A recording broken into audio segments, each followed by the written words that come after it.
We call it a new form of evil on the world. It's never been done by any government in the past, to take a large group of its own people and say, we're going to kill you without any kind of a trial, and we're going to sell your vital organ parts. An individual from the United States or Canada, for example, could anticipate undergoing transplantation on a specified date.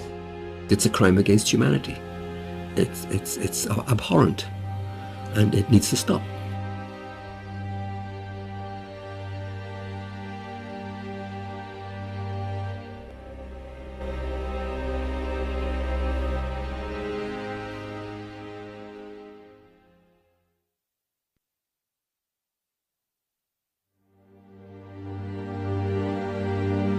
If you're going to go to China and you're going to get a liver transplant during the 3 weeks you are there, then that means someone is going to go schedule an execution, blood type and tissue type the potential executee, and have them ready to go before you need to leave.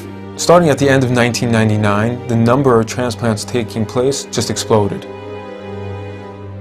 China carries out more organ transplant surgeries than any country besides the United States. But unlike other countries, China has no effective organ donation program.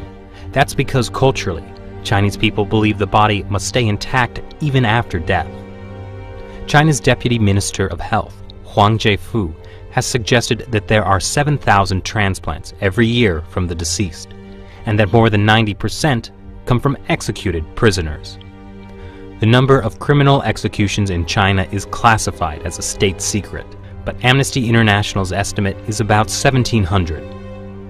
The numbers just didn't add up. It's just too large of a discrepancy there. With only 1,700 executed criminals and no effective donation system, where do the rest of the organs come from?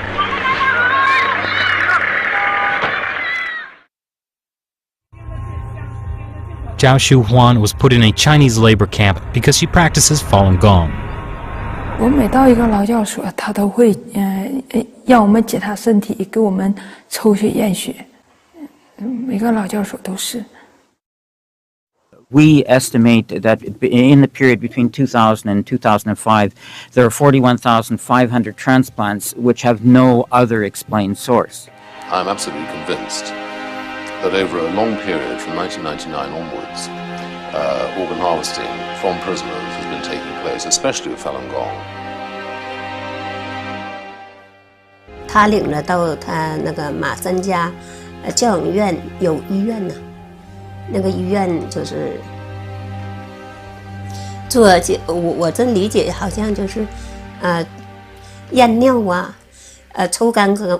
Doctors would come into the camps, they would look in their eyes, they would examine their organs with ultrasound and the like, and they were the only people in these camps who were medically examined thoroughly. In 2006, two Canadians, international human rights lawyer David Matas and former Secretary of State for Asia Pacific David Kilgore, started to investigate allegations of forced organ harvesting in China.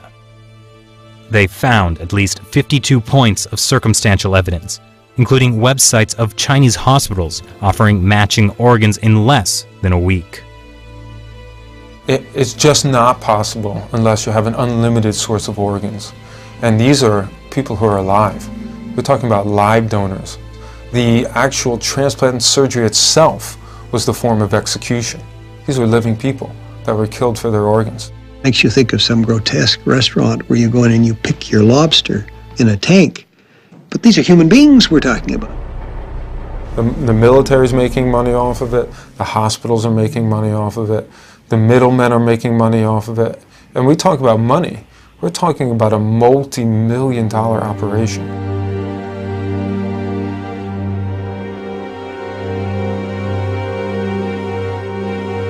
Journalist and author Ethan Gutman decided to carry out his own independent investigation. We had witnesses of disappearances, people who'd been examined and then had disappeared, busloads, entire prison wards which had been emptied out. The signs began to look like something much, much bigger. Like Tibetans and house Christians, millions of Falun Gong practitioners are being persecuted in China for their beliefs. In 1999, Communist Party leader Jiang Zemin issued orders to break them financially, ruin their reputations, and destroy them physically. Since then, thousands of Falun Gong practitioners have disappeared without a trace. What happened to the disappeared? They, as far as we know, they're still there in these camps. Many of them been killed through organ harvesting, but the rest are still there, and they're the organ data bank for China. Around 1999, there were around 150 transplant centers. 6-7 years later, they had 600 transplantation centers. This is an increase by 300% within such a short period of time without an organ donation program. Military hospitals get watched in China, okay? There is nothing they can do without the party central taking note of what they're doing. Was this run by triads?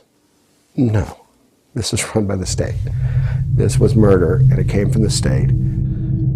This is a crime against humanity. We should do our best to identify those specific individuals who are engaged in this and put them on the list of people who deserve to be brought to justice.